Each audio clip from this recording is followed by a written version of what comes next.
Savitri silks చేనేత వస్త్రాల అద్భుత ప్రపంచం. సంప్రదాయం స్టైల్ ఒకే చోట.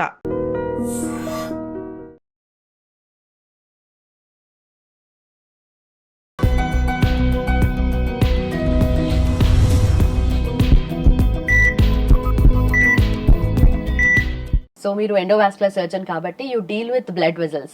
So what is that one single habit blood vessels ని protect చేసేది? I would go with, out of all the options, I would go with at least 30 minutes exercise and a brisk walk కానీ exercise కానీ 2 to 3 times in a week. I'll watch for that. Okay. So ఎవరికైనా వర్తిస్తుంది. Yes, right. And also vascular problem అనేది ఎక్కువగా old age లోనే వచ్చేది. ఎప్పుడో ఒకప్పుడు సంగతి మాట్లాడితే అప్పుడు వచ్చేది. బట్ ఇప్పుడు 30+ అయిన తర్వాత కూడా స్టార్ట్ అయిపోతుంది అని అంటున్నారు కదా. What you think is the reason? మీరు అన్నది కరెక్టే అండి. ఒకప్పుడు ఉన్న లైఫ్ స్టైల్, ఒకప్పుడు ఉన్న డైటరీ హ్యాబిట్స్ అండ్ దెన్ అప్పుడున్న ఇన్సిడెంట్స్ ఆఫ్ దీస్ డయాబెటీస్ కానీ హైపర్ టెన్షన్ కానీ కొలెస్ట్రాల్ ప్రాబ్లమ్స్ కానీ significantly change. There is a paradigm shift in the recent years. So what we are seeing of late is we are seeing these kind of diseases which were seen earlier in 50s 60s lo unnayi little at around 30-40s lo kuda chustunam. That's the reason lot of people come with sudden leg pain ani vastunnaru, gangrene ani vastunnaru, heart attacks ani vastunnaru. All these are due to significant shift in the lifestyle and habits. Okay. And heart attack అన్నారు కాబట్టి usually leg pain ఉంటే future లో వాళ్ళకి heart attack వచ్చే risk కొంచెం chances ఉంటాయని అంటారు. అది ఎంతవరకు నిజం అసలు? లెగ్ పెయిన్ మల్టిపుల్ రీజన్స్ లో వస్తాయి and that to in Indian scenario lot of people will have vitamin deficiencies dehydration వల్ల. Someone who has a leg pain due to blood supply block ఉండి వచ్చిన వాళ్ళకి this is the best diagnostic indicator that they will have in the heart లో కూడా problem వచ్చే chance ఉందని.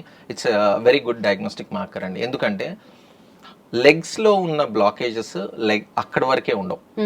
There will be multiple blockages heart లోనే ఉండొచ్చు, brain లో ఉండొచ్చు. సో ఎవరికైతే ఇలా leg pain that blood supply ఏమన్నా ప్రాబ్లం ఉందంటే మనం ఒక సింపుల్ టెస్ట్ చేస్తాం, యాంకిల్ బ్రేకిల్ ఇండెక్స్ టెస్ట్ అనేది చేస్తాం. చేతికి ఎలాగో బ్లడ్ సప్లై చెక్ చేస్తారో కాళ్ళకు కూడా బ్లడ్ సప్లై చెక్ చేయడానికి ఆ రెండిటి రేషియో చూసుకొని బ్లడ్ సప్లై ఏమైనా బ్లాకేజ్ ఉందని తెలిసింది అనుకోండి వాళ్ళకి చెప్తాం you need to undergo evaluation for your heart and brain కూడా. ఓకే. అప్పుడే కనెక్షన్ తెలుస్తుంది. రైట్. అండ్ ఒక్కోసారి ఇది జస్ట్ నా మైండ్ లో వచ్చింది వెయిట్ థాట్. ఒక్కోసారి లెగ్స్ లో అంటే ఇట్లా కాళ్ళ దగ్గర వెనక భాగంలో సడన్ గా బ్లడ్ ఫ్లో అవుతున్నట్టుగా తెలుస్తుంది, మనకి బ్రెయిన్ కి తెలుస్తుంది బ్లడ్ ఫ్లో ఇట్లా షఫిల్ ఇట్లా అవుతున్నట్టుగా ఫాస్ట్ గా. అది ఎందువల్ల అవుతుంది అసలు మనకు అంటే అంత లోపల అవుతుంది కదా, మనకి నోటీస్ చేయం కదా యూజువల్లీ. సో మీరు చాలా సేపు అలానే కూర్చోన్నారు, బ్లడ్ అంతా పూల్ అయ్యి and that will get stagnated in your legs. Suddenly you get up from your position and then start walking. అంటే ఎప్పుడైనా సరే స్లోగా ఉన్న ఫ్లో ఇట్లా రష్ అయినప్పుడు that your mind can perceive that. So sudden change in the parameters, your postures, these things will make your brain realize, okay, this blood is gushing return back to your heart and that is possible. Okay. So ఎక్కువసేపు కూర్చున్న ప్రాబ్లమే, ఎక్కువసేపు నించున్న ప్రాబ్లమే అంటారు. And దానివల్ల అంటే future లో ఎలాంటి కండిషన్స్ డెవలప్ అయ్యే ఛాన్సెస్ ఉంటాయి? సో ఇప్పుడున్న కరెంట్ సినారియోస్ లో prolong sitting and prolong standing both are equally bad అండి.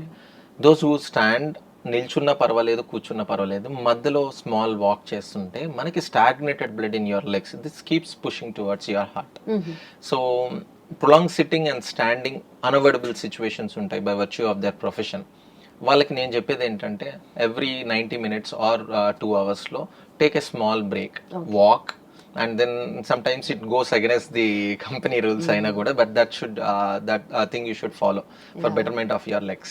Right, but at least ఇప్పుడు కొంచెం సినారియోస్ వాళ్ళకు అర్థమవుతాయి, ఈవెన్ దే ఆర్ వర్కింగ్ కాబట్టి ఈ మొత్తం స్టాండింగ్ టేబుల్స్ పెట్టడం కానీ మధ్యలో వాక్ చేయమని కూడా they are I think they are encouraging. yes. Okay. So మనకు లెగ్స్ గురించి మాట్లాడినప్పుడు వారికోస్ వెయిన్స్ కానీ లేదంటే సివియర్ అదర్ ప్రాబ్లమ్స్ ఏదైనా వచ్చిన అనుకోండి, ఇన్ఫెక్షన్ వచ్చింది అనుకోండి, యాంపిటేషన్ అంటే లెగ్ ని చాప్ చేయడమేనా మేజర్ థింగ్, అంతకన్నా వేరే ఆప్షన్ లేదా? సో ఎర్లీ స్టేజెస్లో we will always prevent for it to అంటే అగ్రెసివ్ సిచ్యువేషన్కి వెళ్ళకుండా, అంటే ఇన్ఫెక్షన్ పెరగకుండా అట్లాంటివి చాలా చేయొచ్చు. Whether it is a medical management or it's a surgical management.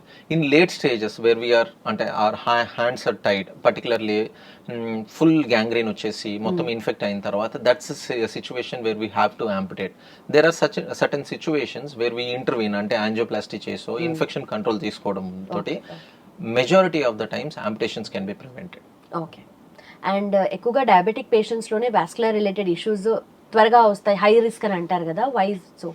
So diabetes ఉన్న పేషెంట్స్కి they develop at the late స్టేజెస్లో న్యూరోపతి అనేది డెవలప్ అవుతుంది. కాలు అనేది స్పర్శ అనేది తెలియదు, వాళ్ళు even put their foot on the very hot substance మీద ఉన్న ముళ్ళు మీద పెట్టినా తెలియదు. సో ఇన్ఫెక్షన్స్ అనేవి ఫస్ట్ స్టార్ట్ అవుతుంది.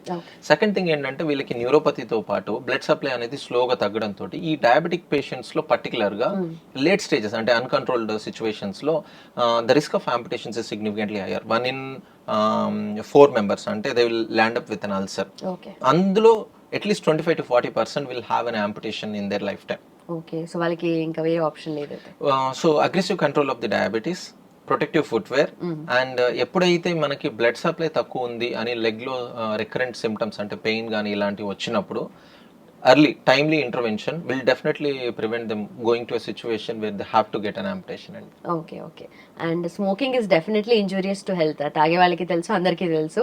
బట్ అగైన్ అలాంటి హ్యాబిట్స్ వల్ల యూజువల్లీ బ్లడ్ వెజల్స్ మీద ఎలాంటి ఎఫెక్ట్ ఉంటుందంటారు? సో నా దగ్గరకు వచ్చిన పేషెంట్స్ వాళ్ళు అడిగేది ఏంటంటే, సార్ ముందు పెట్టి కాల్చేవాళ్ళం, ఇప్పుడు ఒక్కటి తాగుతున్నాను పర్లేదు కదా అంటే, పెట్టైనా ఒకటైనా సరే దాని ఎండోథీలియం డ్యామేజ్ జరగడానికి ఎక్కువ సిగరెట్లు అవసరం లేదు. సో చాలా మంది ఇప్పుడు ఆ ఒక్క సిగరెట్ తాగుతున్నాను కదా డ్యామేజ్ తక్కువ జరుగుతుంది, damage doesn't very. So still ఒక్క సిగరెట్ తాగినా డ్యామేజ్ అనేది జరుగుతూ ఉంటుంది. సో స్మోకింగ్ మెయిన్ గా కాజ్ చేసేది ఆ ఇన్ఫ్లమేషన్, ఆ ఎండోథీలియల్ ఇన్ఫ్లమేషన్ వల్ల it causes more damage. Okay, so నేను పెట్టెలు తాగుతున్నా నాకేం కాలేదు అనే మేజర్ గా వాళ్ళ మాటలు వింటే అదే వస్తుంది. ఎందుకు నాకు కాలుస్తున్నావు, ఎందుకు ఆపే అంటే అదే ఉంటది. నేను రోజుల నుండి కాలుస్తున్నా నాకేం కాలేదు అంటే అయ్యే వరకు ఆబ్వియస్లీ అదే ఉంటది. అంతే కదా, మనకి వన్స్ కంప్లీట్ గా డ్యామేజ్ అయ్యేంత వరకు you will never get to know. Okay, so varicose veins అనేది మేజర్ గా మెడికేషన్ ఇంపార్టెంట్ అంటారా, లేదంటే మెడికేషన్ లేకుండా కూడా? వారికోస్ వీన్స్ అనేది ఇట్స్ నాట్ అబౌట్ మెడికేషన్ అండి, it's your change in the lifestyle. మీకు అసలు ఏ రీజన్ తోటి వారికోస్ వీన్స్ వచ్చాయనేది తెలుసుకొని అవి మాడిఫై చేసుకోకుండా మనం మెడికేషన్స్ ఎన్ని వాడినా కూడా, and surgery is not the only option. So initial stages లో there are life style changes which I advocate. Me stage నుంచి సర్జరీ చేసే సిచ్యువేషన్ కి ప్రివెంట్ చేయొచ్చు అంట. రైట్. అండ్ సో ఎక్కడ చూసినా సోషల్ మీడియాలో, ఇన్స్టాగ్రామ్లో ఎక్కడ చూసినా క్లెన్జింగ్, డీటాక్స్ అనేది మోస్ట్ కామన్ అండ్ చాలా వైరల్ అయిపోతూ ఉంటాయి అలాంటి వీడియోస్ చేసినా కూడా.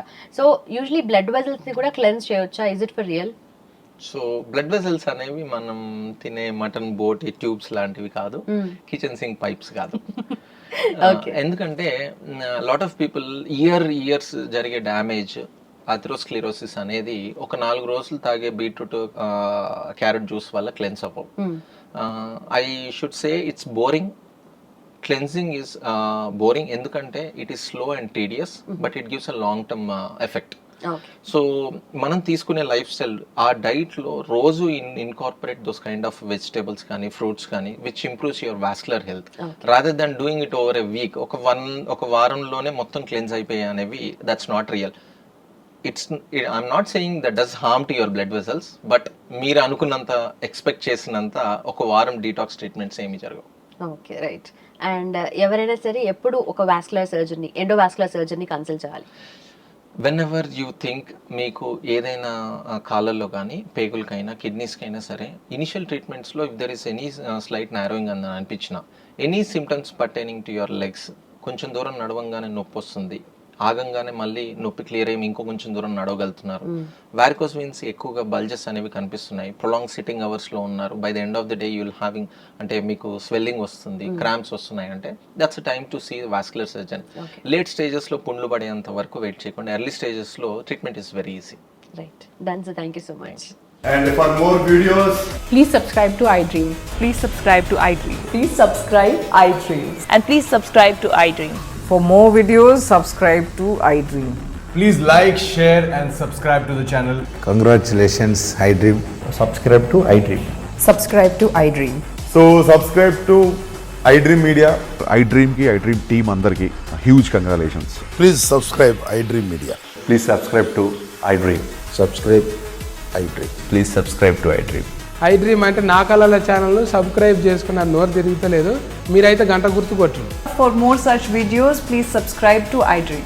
Subscribe to iDream. Please subscribe to iDream. Please subscribe iDream Media. Please do subscribe to iDream. Please subscribe to iDream Media. For best entertainment and information, please subscribe iDream. And don't forget to subscribe to iDream.